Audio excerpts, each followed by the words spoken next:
ان کو یہاں لا کر آباد بھی کیا گیا، اور وہی اس وقت پاکستان کے ساتھ اور پاکستان کے اندر اور پاکستان کی سرحد سے باہر حملے اور صوبہ سرحد میں بدامنی اور پورے ملک میں ایک انریسٹ کی وجہ بنے ہوئے ہیں۔ دوسری طرف صورتحال یہ ہے کہ جب پاکستان نے 3-4 دن پہلے ایئر سٹرائک کی اور اس ایئر سٹرائک میں طالبان خارجیوں کا ایک بہت بڑی تعداد ماری گئی، ان کے کمانڈر ہلاک ہوئے، پاکستان کے اندر ان کے خلاف باقاعدہ طور پر جب مہم شروع ہوئی تو وہاں سے افغانستان کی طرف سے دھمکیاں دی گئیں اور اس کے علاوہ پاکستانی سرحدی چوکیوں پر حملہ بھی کیا گیا۔ اس کے نتیجے میں جب جوابی کارروائی کی گئی تو افغانستان کی 6 چوکیوں کو تباہ کر دیا گیا، اور پاکستان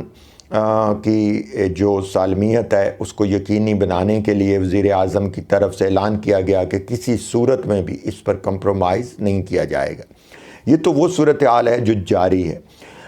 سوشل میڈیا میں یہ خبریں باقاعدہ طور پر گردش کر رہی ہیں کہ پاکستان نے وخان اسٹرائپ پر قبضہ کر لیا ہے۔ وخان کی پٹی جب سوویت یونین نے حملہ کیا تھا تو اس سے پہلے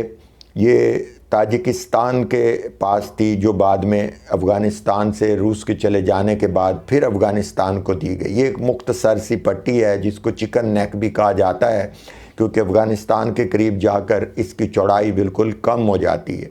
اب سوشل میڈیا کی اطلاعات کے مطابق پاکستان کی آرمی نے اس پر قبضہ کر لیا،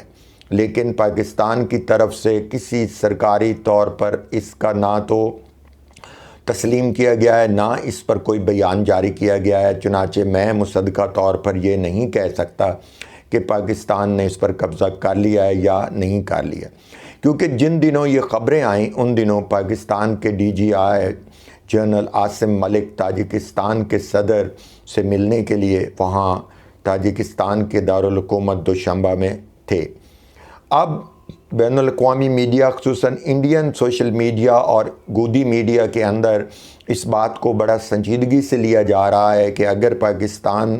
وخان اسٹرپ پر قبضہ کر لیتا ہے تو اس کا نتیجہ یہ نکلے گا کہ پاکستان براہ راست سینٹرل ایشین اسٹیٹس کے ساتھ موٹر وے اور سڑکوں کے ذریعے سی پیک کو لے جائے گا، BRI روڈ انیشیٹو کے ذریعے وہاں سے تجارت شروع ہو جائے گی۔ ایک اطلاع یہ بھی ہے کہ طے یہ پایا ہے کہ پاکستان کی افواج اور اس کو باقاعدہ طور پر کنٹرول کریں گی، چین اپنی سرحد پر اس کو کنٹرول کرے گا اور تاجکستان اس کو اپنی سرحد پر کنٹرول کرے گا، لیکن یہ غیر مصدقہ اطلاعات ہیں۔ میں قطعاً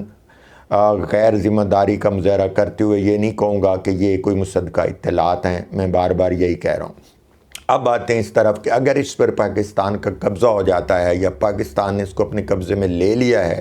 تو اس کے اثرات پاکستان پر اور افغانستان پر کیا ہوں گے؟ افغانستان کے لیے سب سے بڑی اہم صورتحال یہ ہوگی کہ شمال میں جہاں یہ وخان اسٹرپ موجود ہے اس کی چکن نیک شمالی اتحاد کے علاقے تاجکستان کے بارڈر کے ساتھ آباد شمالی اتحاد کے ساتھ ملتی ہے، لہٰذا ایک طرح سے ان کو براہ راست وہاں سے پاکستان تک ایکسیس حاصل ہو سکتی ہے، جو کہ پاکستان میں فوجی اور سیاسی لحاظ سے بڑی فسود مند ہوگی۔ دوسرا راستہ کھل جائے گا، اس کے علاوہ چین وہاں پر ایک ٹنل کے ذریعے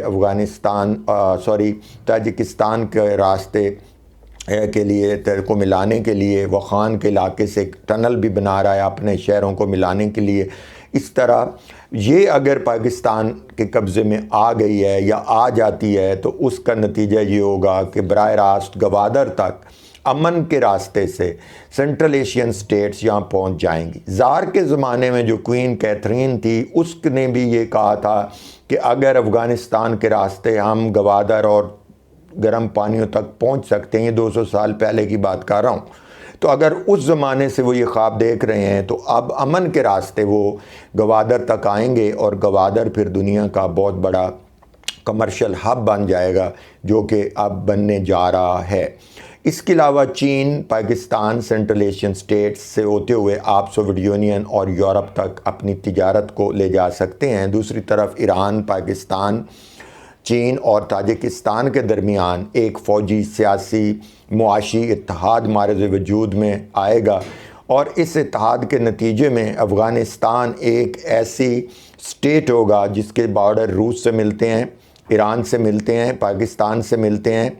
اور تاجکستان سے ملتے ہیں، ازبکستان سے ملتے ہیں۔ تو اس طرح یہ مجبور ہو جائے گا کہ یہاں پر ایک ایسی حکومت ہو جو ان ملکوں کے ساتھ اچھے تعلقات رکھے، کیونکہ تمام ملک یہ چاہتے ہیں کہ یہاں پر بہتر تعلقات قائم کیے جائیں۔ اب آتے ہیں اس طرف کہ کیا افغانستان اس ٹینشن کا متحمل ہو سکتا ہے؟ اگرچہ طالبان کے وزراء یہ کہہ رہے ہیں کہ ہم پاکستان کو بحر ہند میں غرق کر دیں گے، ہم پاکستان کو اس طرح شکست دیں گے جس طرح امریکہ اور رشیا یا سوویت یونین کو دی گئی ہے، تو طالبان کو یاد رکھنا چاہیے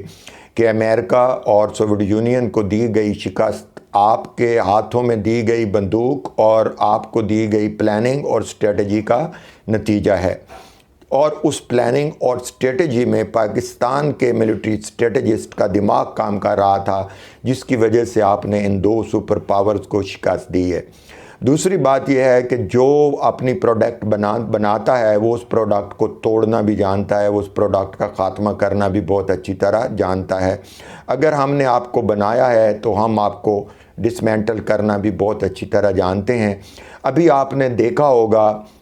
کہ افغانستان کے شمالی اتحاد کی طرف سے باقاعدہ طور پر ریزسٹنس جو پہلے بہت نیم دلی سے جاری تھی، اس نے باقاعدہ سر اٹھانا شروع کر دیا ہے۔ پھر کابل کے اندر حقانی گروپ کے ایک وزیر کا قتل کیا جانا اس بات کی علامت ہے، اس بات کا اشارہ ہے کہ افغانستان کے اندر پشتونوں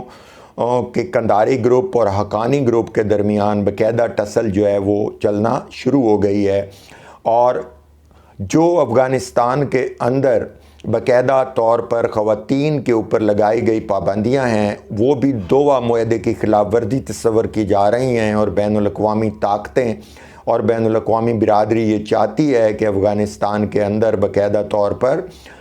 خواتین کو ان کے حقوق دیے جائیں، ان کو تعلیم سے محروم نہ کیا جائے، لیکن اس کے برعکس وہاں اپنی مخصوص مذہبی ذہنیت کو دیکھتے ہوئے اس پر عمل درآمد کیا جا رہا ہے۔ جہاں تک ایران سے آنے والی امریکہ سے آنے والی امداد کا تعلق تھا، تو اس کو بھی وہاں پر بریش نے ان کے سینیٹر نے سخت الفاظ میں اس کی مذمت کی اور کہا کہ یہ رقم دہشت گردوں کے ہاتھوں جا رہی ہے۔ اس کے علاوہ ایلن ماسک نے بھی اس پر سوال اٹھایا ہے، اور ایک اطلاع کے مطابق وہ امداد بھی بند کر دی گئی ہے۔ تو افغانستان اور پاکستان کی حالیہ کشیدگی میں اگر افغانستان یہ سمجھتا ہے کہ وہ کوئی گریلا وار پاکستان میں لڑ سکتا ہے، تو اس کو یاد رکھنا چاہیے کہ پاکستان کے قبائلی علاقوں میں خوارجیوں نے اور فتنہ الخوارج نے جنگ لڑ کر دیکھ لیا، اور بالآخر آپ کے در پر آ کر گر پڑے، اور آپ کی جو گریلا وار کی ٹریننگ ہے وہ بھی ہمارے ہی اسٹریٹجسٹ کے ہاتھوں تشکیل پائی ہے۔ لہٰذا آپ کی پاکستان کے ساتھ جنگ کی صورت میں جن مشکلات کا سامنا آپ کو کرنا پڑے گا، ان میں نمبر 1 آپ کی ٹریڈ بند کر دی جائے گی، ٹرانزٹ ٹریڈ کے راستے بند کر دیے جائیں گے، جو پاکستان میں موجود افغانی ہیں ان کو واپس جانا ہوگا، اور آپ کے ملک میں آ کر ان کو واپس رہنا ہوگا۔ اور اس کے علاوہ آپ نے دیکھا ہے کہ ایران نے بھی آپ کو خطرہ محسوس کرتے ہوئے آپ کو وہاں سے نکالنے کے کام کے لیے دھمکی دے دی ہے، اور وہاں سے نکالا جا رہا ہے۔ اس کے علاوہ تاجکستان سے افغانستان کے آلریڈی تعلقات بہتر نہیں ہیں، اور تاجکستان ان کو یہ سمجھتا ہے کہ یہ ہمارے ملکی معاملات کو اور ملکی سالمیت کے لیے ایک شدید خطرہ ہیں۔ اغیور جو آپ کے وخان اسٹرپ کے ساتھ آباد ہیں، ان کو آپ چین کی مدد کے باوجود ان کو سپورٹ دیتے ہیں، اور وہ چین کے صوبے سنکیانگ میں جا کر بدامنی اور مذہبی منافرت پھیلانے کا ذریعہ بنتے ہیں۔ چنانچہ یہ 4 بڑے ملک پاکستان، تاجکستان، چائنا اور ایران تو آپ کو کسی صورت میں بھی یہ نہیں چاہتے کہ آپ کی وجہ سے ان کے ملکوں میں خون ریزی ہو یا ان کے ملکوں میں حالات خراب ہوں۔ لہٰذا آپ یہ بات یاد رکھیں کہ پاکستان سے مخاصمت کی صورت میں، پاکستان سے جنگ کی صورت میں طالبان رجیم جو ہے وہ بہت جلدی اپنے اختتام کو پہنچ جائے گا۔ جب افغانستان میں ہتھیار ڈالے گئے تھے تو میں نے اس وقت بھی کہا تھا کہ یہ ایک پری پلانڈ منصوبہ ہو سکتا ہے جو باقاعدہ طور پر کیا گیا، اور اس کی طرف ایک امریکی جرنل نے بھی اشارہ کرتے ہوئے کہا ہے کہ اس کے جب ہم افغانستان میں نکل رہے تھے اور افغانستان کی فوج ہتھیار ڈال رہی تھی تو اس وقت بھی اس نے اس باقاعدہ ایک بریفنگ میں اس خطرے کا اظہار کیا تھا کہ یہ پاکستان کے اوپر اس کے بہت برے اثرات مرتب ہو سکتے ہیں۔ تو آج آپ یاد رکھیں کہ اس کی دو وجوہات ہو سکتی ہیں، یا تو امریکنز نے باقاعدہ ان سے ہتھیار ڈلوائے اور افغانستان کے طالبان نے دوبارہ مذاکرات کے بعد براہ راست ڈالر لینے کے لیے امریکہ سے تعلقات استوار کیے اور بھارت کی شے پر وہ پاکستان کے ساتھ دوبارہ جنگ کرنے کی پوزیشن میں آیا اور پاکستان کے اندر فساد پھیلانا چاہتا ہے۔ اور پاکستان کے اندر جو اس کے حمایتی ہیں ان میں ٹی ٹی پی کو باقاعدہ طور پر سیاسی مبصر پاکستان تحریک انصاف کا فوجی ونگ کہتے ہیں، تو وہ ایک صورتحال پاکستان آلریڈی ٹیکل کر رہا ہے۔ دوسری جو اہم وجہ میری نظر میں ہے وہ یہ تھی کہ جب افغانستان میں فوج نے ہتھیار ڈالے اور وہاں پر رجیم چینج ہوئی تو میرا نقطہ نظر اس وقت یہ تھا کہ افغانستان کی فوج نے جان بوجھ کر افغانوں کو رزسٹ نہیں کیا، کیونکہ ان کا خیال یہ تھا یا ہو سکتا ہے کہ ہم اپنی نئی نسل کو ان ظالمان کے ہاتھوں کیوں قتل کروائیں، لہٰذا انہوں نے اپنی آنے والی نسلوں کو بچانے کے لیے ان کو حکومت دے دی، اور وہ یہ جانتے تھے یا جانتے ہوں گے، اور اس بات کا انہوں نے باقاعدہ تجزیہ کیا ہوگا کہ تھوڑے ہی عرصے میں افغانستان میں برسر اقتدار آنے والا طالبان رجیم ختم ہو جائے گا، کیونکہ یہ اپنی مذہبی پالیسیوں اور مذہبی پابندیوں کی وجہ سے افغان عورتوں میں بری طرح ناپسندیدہ ہیں۔ بدخشاں میں اٹھنے والی خاتون موومنٹ بھی اس کی ایک علامت ہے کہ بدخشاں کے اندر باقاعدہ طور پر خواتین نے ان کے خلاف ریزسٹنس کی اور انہوں نے وہاں پر تحریک چلائی کہ ہم ان کے جو ہماری نوکریوں اور ہمارے اوپر پابندیاں ہیں ہم ان کو تسلیم نہیں کرتے۔ اس کے علاوہ شمالی اتحاد کہ احمد شاہ مسعود اور اس کے بیٹے اور انہوں نے بھی اس کو تسلیم نہیں کیا ہوا اور وہ بھی ان کے خلاف جدوجہد میں مصروف ہیں، جبکہ حقانی گروپ اور کندھاری گروپ کے درمیان جو اختلافات ہیں وہ بھی بڑے واضح ہیں۔ اس کے علاوہ پاکستان کے جو ملٹری ہتھیار یا طاقت ہے اس کا افغانستان کی باقاعدہ فوج کے ساتھ کوئی مقابلہ نہیں ہے، اور جہاں تک گریلا جنگ لڑنے کا تعلق ہے تو پاکستانی فوج گریلا جنگ سے نمٹنا بہت اچھی طرح جانتی ہے۔ یہ تھی وہ آج کا تبصرہ جو میں نے آپ کے سامنے پیش کیا۔ اگر آپ کو میرا یہ تبصرہ پسند آئے تو میرے چینل کو سبسکرائب کیجئے گا، لائک کیجئے گا، بیل آئیکن بھی ضرور دبائیے گا اور دوستوں کے ساتھ شیئر کیجئے گا۔ جیتے رہیں، خوش رہیں، اپنا اور اپنے اہل خانہ کا بہت خیال